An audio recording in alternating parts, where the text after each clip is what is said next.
Jadi kita hari ini mau bahas apa nih Mas Yon? Jadi kita ngobrolin semuanya nih. Apa kita udah tuntas tentang podcast Depok? Siapa behind the scene orangnya gitu ya. Oke, terus nanti ada poin-poin tadi yang udah disampaikan tadi ya. Terus nanti aku yang pertanyaan tadi itu yang pertanyaan tadi ya. Ya udah nanti aku akan tanya yang ini. Terus nanti kita ngalir aja gitu ya, lebih ke santai gitu ya. Oke sih? Gimana? Kru gimana? Siap ya? Aman, kru aman. Kita mulai ya. Oke. Bismillah. Bismillahirrahmanirrahim. Jangan salah-salah lagi. Oke. Standby, kamera roll, and action. Assalamualaikum warahmatullahi wabarakatuh. Selamat sore teman-teman podcast Depok. Kita kembali lagi di studio kesayangan kita bersama saya Selvi yang akan membajak studio hari ini. Biasanya sama Mas Yon nih hostnya. Oke, kita sapa dulu ya. Mas Yon, apa kabar? Alhamdulillah baik. 2005 cerah insya Allah. Amin. Ini aku bajak dulu ya studionya. Biasanya Mas Yon yang jadi hostnya, hari ini saya hostnya. Kita tukeran tempat. Oke, teman-teman. Mas Yon gini. Sebelum kita ngobrol lagi nih, aku mau tanya 3 hal. Jawabnya singkat-singkat ya. Siap ya? Siap. Pertanyaan pertama. Bikin podcast gampang apa susah? Insya Allah gampang, insya Allah gampang. Kemudian mahal apa murah? Aduh, mahal sih. mahal. Oke, mahal ternyata ya. Mahal idenya atau infrastrukturnya nih? Idenya mahal juga, alat-alat juga lumayan sih, mahal juga. Jadi mahal dan susah, tapi kategorinya bisa jadi podcast Depok yang udah tayang 30 episode dalam 1 tahun kemarin ya. Kita kasih aplaus dulu nih. Saya penasaran nih, kenapa sih sampai ada muncul ide podcast Depok? Kenapa nggak podcast yang lain gitu? Kegelisahan ya. Semua berawal dari kegelisahan. Jadi kalau Mbak Selvi kan lihat Depok apa yang dipikirin kan macet. Ya kan? Terakhir ini banjir. Kemudian berita-berita yang aneh. Babi ngepet segala macam ya kan. Nah, terus kita mikir apa sih sebenarnya yang emang Depok kayak begitu gitu kan. Nah makanya kita coba untuk kayaknya nggak begitu sih Depok. Nah kita pengen menghadirkan satu media ya. Jadi yang bisa menampilkan ya sisi kemajuan di Depok itu seperti apa. Sisi lain ya yang positif yang perlu kita apresiasi. Nah itu awal dari kegelisahan kita seperti itu Mbak Selvi. Kegelisahan hadirnya berita-berita negatif tentang Depok. Padahal Depok sendiri punya sisi positif yang banyak dieksplor. Banyak banget. Kita dekat dengan UI. Ada UI. Kemudian banyak banget nyari pakar di sini, mau nyari pakar nuklir sampai pakar sampah, pakar apapun ada di Depok kita cari. Bahkan seniman banyak banget. Yang kebudayaan Depok juga belum bisa dieksplor dengan cukup ya maksimal gitu tuh. Dan Depok itu WTP sampai belasan kali kalau nggak salah, 11 kali atau jadi berapa gitu ya. Birokrasi juga ya lumayan bagus, bersih ya kan. Mudah-mudahan podcast Depok bisa mengangkat hal yang positif. Jadi kita pengennya seperti itu Mbak Selvi. Itu ide besarnya ya. Create idenya sampai akhirnya ada podcast ini. Saya lihat sekarang tampilannya baru ya Mas. Iya, jadi alhamdulillah ya di 2025 ini kita udah season kedua nih. New look, new idea. Jadi mungkin new bright. Jadi ada yang baru kita ya mungkin lebih simpel ya, lebih minimalis tapi coba kita lebih kekinian lah. Jadi lebih simpel dan ada mejanya juga. Jadi kita lebih akrab. Kalau kemarin kan wawancara pakai sofa kayak di istana gitu ya, terkesan agak formal. Kalau sekarang alhamdulillah kita lebih cair lah kalau nanti ngobrol dengan narasumber gitu, Mbak. Selain ide yang tadi mahal, tentunya kita juga bangun infrastrukturnya, termasuk di dalamnya SDM, manpowernya, kemudian resource dari segi alat-alat seperti ini, meja dan ruangannya, dan juga pendanaannya. Ceritain dong Mas gimana awal mulanya prosesnya untuk bangun 3 ini tadi. Sampai ketemu orang-orangnya gak gampang loh nyatuin ide. Jadi kalau saya pribadi ya, ide podcast Depok itu sebenarnya ide yang apa ya, berawal dari ide aja tuh. Jadi ide aja, kayak tadi ya, kegelisahan kita nggak punya media yang mengangkat sisi-sisi positif. Ya memang ada sih media-media online segala macam gitu, tapi secara dominan tuh kita citranya buruk banget nih Depok ini ya, banjir, kemudian yang sering diangkat ya banjir, kemacetan, klinik dan lain sebagainya. Padahal banyak sisi positif ya. Berarti bisa ketemu sama orang-orang yang punya ide yang sama kayak itu. Iya, cuman untuk nemu ke ide orang itu nggak gampang juga ternyata. Jadi dari awal saya udah jalan ke pengusaha, tokoh masyarakat, ormas-ormas, kemudian pemerintah, Pemkot juga salah satu dinas. Mereka sebenarnya nggak menolak sih, oke aja, cuman ininya kagak ada. Jadi uangnya nggak ada gitu. Terus kita mikir apa ini? Kita punya ide bagus gitu kan. Saya yakin tuh pasti nanti suatu saat akan nemu teman atau siapapun yang bisa collab. Akhirnya setelah panjang banget ya kita ketemu puluhan orang, akhirnya ketemu kawan sendiri yang kawan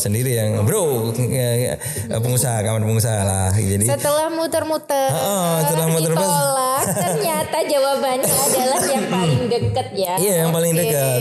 Kawan sendiri bro, ini aku punya ide nih tentang podcast Depok segala macam. Oh gimana tuh? Aku ceritain lah gitu. Akhirnya beliau jadi kebetulan Mas Ion punya ide, temennya punya resource yang lain. Jadi kita ada sih kamera sederhana lah gitu, dan kawan ini selain pengusaha dia juga punya studio yang ini sekarang nih. Jadi boleh spill studionya? Nah, Studio 53 di Jalan Rituan Ais. Studio 53. Jadi beliau ini yang support kita tuh untuk podcast Depok tayang sampai sekarang gitu.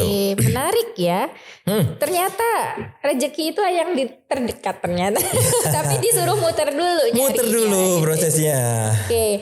Nih Mas, biasanya kalau bikin kayak gini itu kan gak gampang ya. Iya. Pasti ada kendala-kendalanya. Banyak banget. Boleh gak kita tahu nih kendalanya apa aja dan waktu itu solvingnya gimana tuh? Kendala ya satu, misalkan peralatan jelas ya. Jadi peralatan kita butuh kamera beberapa, kemudian lighting, kemudian peralatan pendukung yang lain itu juga nggak murah juga gitu. Kemudian studio yang representatif, yang nggak kedengeran lah dari luar kedap gitu. Ya? Nah, kedap suara gitu. Ini alhamdulillah bisa kita temukan ya di studio ini. Kemudian dalam prosesnya nih narasumber. Kenapa? Kita memang awalnya udah list tuh. 1 sampai 20 tuh narasumber, 1 2 sampai 20 ya kan. Cuman kadang waktunya yang enggak dapat gitu ya. Jadi bisa sih tapi waktunya enggak bisa, padahal kita rencana seminggu sekali tuh, sekali bisa tayang gitu. Alhamdulillah bisa sih. Ya kadang ada sebulan 3 kali gitu. Kendalanya itu tadi, misalkan, tiba-tiba banjir, waduh. Intinya berarti dari narasumbernya kadang cancel gitu. Iya, ada cancel juga.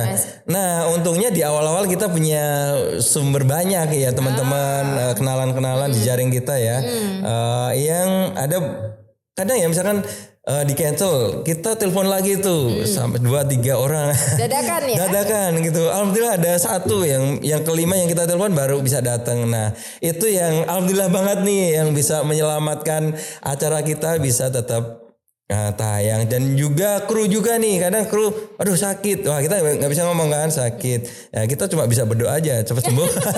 Cepat sembuh, besok 3 hari yang akan datang bisa kita syuting lagi gitu. Segi teknisnya ada kendala lain nggak bisa? Apanya? Kan tiba-tiba nggak bisa tayang, ada beberapa yang nggak jadi tayang ya. Iya kendala teknis juga. Misalkan dia nggak sinkron nih antara audio sama yang pas kameranya gitu. Terus ada lagi yang nggak kerekam, nggak kemencet segala macam gitu. Kadang ya begitu. Ketahuan pas di akhir.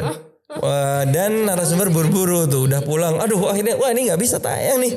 Wah gimana? Akhirnya kita undang lagi di take ulang di minggu selanjutnya. Begitu kadang-kadang begitu. Alhamdulillah nih narasumber agak baik ya. Baiklah bukan agak baik bisa datang lagi, syuting lagi, akhirnya bisa tayang. Itulah suka dukanya Mbak. narasumbernya udah siapa aja yang udah berhasil diundang nih? Kan nggak tokoh-tokoh itu ya? Ada pakar-pakar, kemudian teman-teman UB yang banyak membantu ya, wira usaha baru dari teman-teman UMKM, pendamping-pendamping, termasuk pendamping-pendampingnya, terus ada pengusaha di macam-macam ya, ada properti, kemudian akademisi juga, terus ada ahli misalkan di bidang sampah gitu, kemudian pengamat politik juga yang nyumbang. Tayangannya cukup banyak juga yang nonton ternyata. Awalnya kita nggak mau, pokoknya kita nggak mau yang politik-politik. Nah pas itu kebetulan nggak ada di schedule tuh tentang politik. Tapi ini pilkada Depok nih, gimana kalau kita sedikit ngobrol tentang politik? Ternyata yang nonton paling lumayan juga tuh, yang kedua yang paling banyak tuh. Jadi gitu. Kalau boleh dibilang podcast Depok itu awalnya semua tema itu masuk ya. Iya, sampai jadi, pada akhirnya ketemu sama satu tema yang menyumbang viewer terbesar. Iya. Berarti bisa dibilang positioningnya udah kebentuk ini. Yes.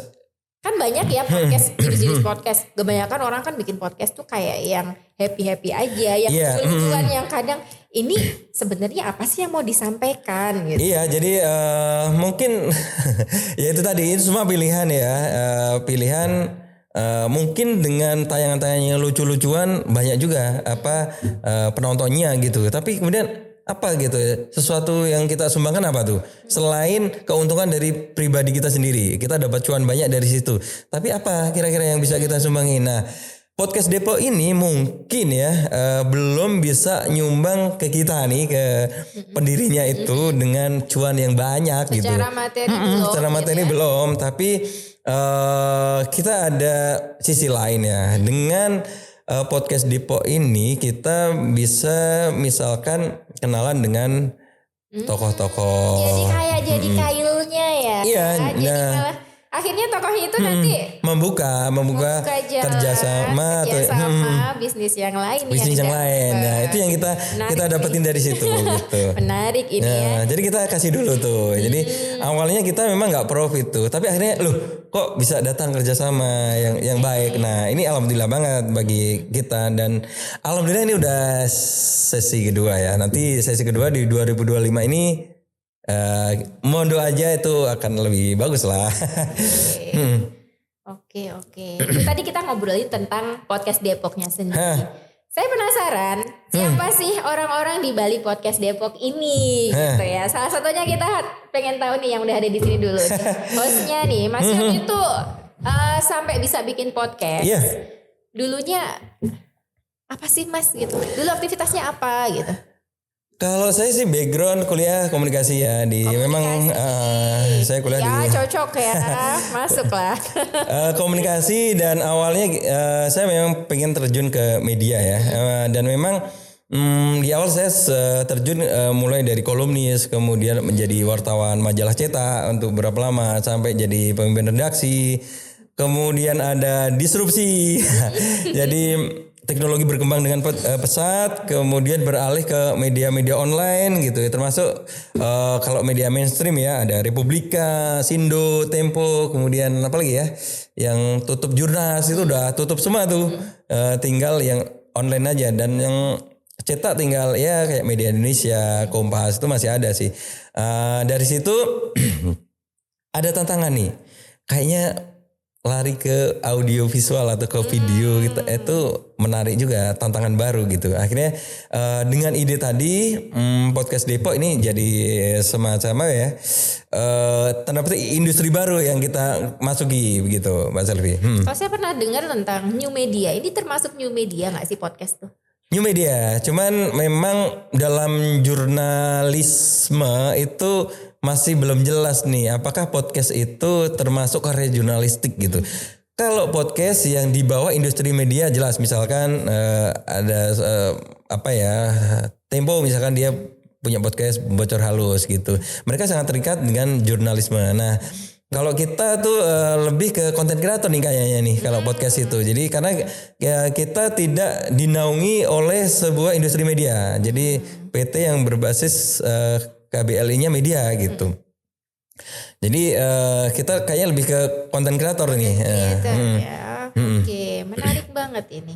Dari seorang jurnalis, pernah jadi pimret media besar juga, kemudian berarti sebelumnya lebih banyak ke teks ya, tapi ternyata masyarakat customer lebih suka dengan yang sifatnya audio visual gitu. Buku juga mahal gitu. Dan kalau misalkan kita idenya adalah ingin menyebarkan informasi yang positif itu tadi, dengan audio visualnya tinggal ngeklik YouTube itu lebih mudah gitu kali ya Mas? Kira-kira begitu. Orang-orang lainnya bisa diceritakan atau nanti saja nih, biar penasaran di next season aja ya, di next episode aja. Sekarang kembali lagi ke Mas Yon nih. Mas Yon, sebenarnya ini nanti podcast Depok 2025. Para foundernya pengennya kayak gimana sih? Jadi kan kita kemarin udah 1 tahun ya dengan 30 episode gini. Mau mengerucut ke tema politik yang tadi menyumbang fitur terbesar gitu, atau bagaimana nih? Atau masih tetap variatif aja? Politik tapi paling kita lebih ke sifatnya bukan politik praktis partai gitu ya, enggak, tapi lebih ke politik kebijakan gitu. Misalkan terkait dengan banjir, gimana sih tanggapan misalkan akademisi kemudian pakar yang terkait dengan banjir seperti apa. Terus kemudian misalkan Depok itu ciri khas kebudayaannya kayak gimana sih, kok kayak nggak jelas gitu tuh identitas kebudayaan Depok itu seperti apa gitu. Nah nanti kita bisa undang teman-teman akademisi, profesor-profesor di bidang kebudayaan, antropologi dan lain sebagainya gitu.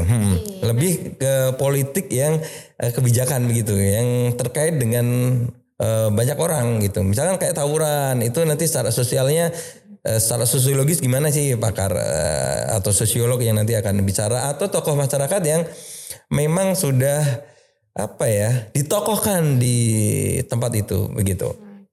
Atau anak-anak muda ya, sekarang misalkan ekonomi kreatif yang dia konten kreator ya, yang terkenal tapi terkenal di luar, ternyata dia anak Depok tuh di samping kita misalkan, ternyata nggak terangkat, ya bisa kita hadirkan di sini. Jadi kalau misalkan bikin podcast itu banyak elemennya itu tadi ya, dan untuk pemula itu kan nanti nggak mudah, mahal juga gitu. Tadi juga ada keinginan mengajak anak-anak muda itu, bisa nggak sih Mas nanti teman-teman nih yang anak-anak muda yang pengen punya podcast buat ngobrolin tentang Depok yang lebih mencerahkan, bisa nggak datang ke sini? Bisa. Jadi kita teman-teman ya, kita selalu terbuka lebar bagi teman-teman, terutama anak-anak Gen Z ya, bukan milenial lagi ya, anak-anak Gen Z untuk bisa datang. Bapak milenial apa? Kita masih milenial lah, masih lumayan milenial lahir. Jadi buat teman-teman anak-anak muda ya, teman-teman anak-anak muda Depok bisa nih langsung ke sebentar kita Studio 53 di Jalan Ridwan Rais, BJ Timur. Nanti bisa datang aja atau bisa kontak di komen-komen lah di podcast kita, nanti akan kita baca, kita hubungi lah. Ide-idenya. Termasuk nanti kalau misalkan saya punya produk mau saya promosi. Iya. Jadi beberapa UMKM sudah beberapa kontak nih, Mas, kalau kita bisa promo nggak nih produk aku bisa masuk ke situ ya, bisa aja. Itu 2 ya, bisa kita undang dia sebagai narasumber juga. Kita kulik kesuksesannya. Misalkan di awal-awal kita pernah ngundang loh yang Mas siapa ya namanya, Faisal ya. Dia bisnis es ya. Es ternyata yang dipandang remeh 1 bulan ya atau sehari ya omsetnya bisa puluhan juta ya gitu. Iya, bisa beberapa jutaan. Jutaan setiap hari loh. Dan kadang itu orang itu termasuk lokal hero Depok. Lokal hero Depok kita angkat tuh begitu. Jadi bisa dari podcast Depok yang ngundang atau dari teman-teman yang pengen produknya menampilkan atau mempromosikan produknya, boleh atau juga membicarakan satu case tertentu tentang Depok. Boleh. Jadi nanti bisa kontak di nomor yang di bawah untuk bisa hadir di podcast ini. Atau kalau misalkan ada yang pengen bikin podcast tapi dia terkendala dengan infrastruktur, bisa nyewa enggak? Nah, Jadi kemarin ya di 2024 memang sudah ada beberapa ya, dan kita sudah ada juga beberapa yang sewa ya untuk studionya. Nah di 2025 ini karena tim ya kru nih Mas Dian dan kawan-kawan sudah siap nih kayaknya. Lebih kita aman ya, aman. Wajah-wajah. Sikat. Jadi insya Allah kita di 2025 lebih powerful ya. Insya Allah lebih powerful. Nih bisa datang ke studio kita buatin podcastnya. Bisa juga kita datang. Jadi buat instansi pemerintah, kemudian pengusaha, institusi pendidikan atau tokoh-tokoh ormas-ormas atau kayak KNPI segala macam gitu, bisa loh kita podcastin. Pemkot Depok undang lah. Ya, ini Bapak Wali Kota yang baru nih. Jadi Bang, tadi buat salah satunya untuk sebagai referensi kebijakan. Ya, oke. Ya, jadi ini khusus ya buat yang terhormat Bapak Wali Kota Depok yang baru, Bapak Bang Subian Suri yang terkenalnya dengan Bapak Wakil Wali Kota Bang Chandra ya. Boleh nih datang ke kita ngobrol-ngobrol lah tentang Depok itu sebenarnya mau dibawa kemana nih 2025 tahun ke depan. Nah kan belum jelas nih Depok mau dibawa kemana. Nah nanti kita juga bisa obrolin tentang itu. Kalau enggak ya wakilnya lah dari Pemkot datang. Kita terbuka kok untuk kita ngobrolin yang penting untuk kemajuan Depok, kemakmuran Depok begitu. Oke, good. Sangat-sangat menarik banget nih Mas Yon dan timnya ya. Baik, kayaknya kita seru banget kalau ngobrol nggak bakalan ada habisnya gitu. Jadi yang berawal satu ide, ketemu orang, ide aja, kemudian bisa dikawinkan gitu antara ide dan infrastrukturnya, dan akhirnya jadilah sebuah media yang tujuannya untuk mencerahkan Depok gitu ya. Baik, terima kasih teman-teman. Mungkin kita akan lanjut di sesi selanjutnya, di episode selanjutnya. Saya Selvi dan Mas Yon undur diri. Assalamualaikum warahmatullahi wabarakatuh. Suara Depok. Podcast Depok. Terima kasih teman-teman.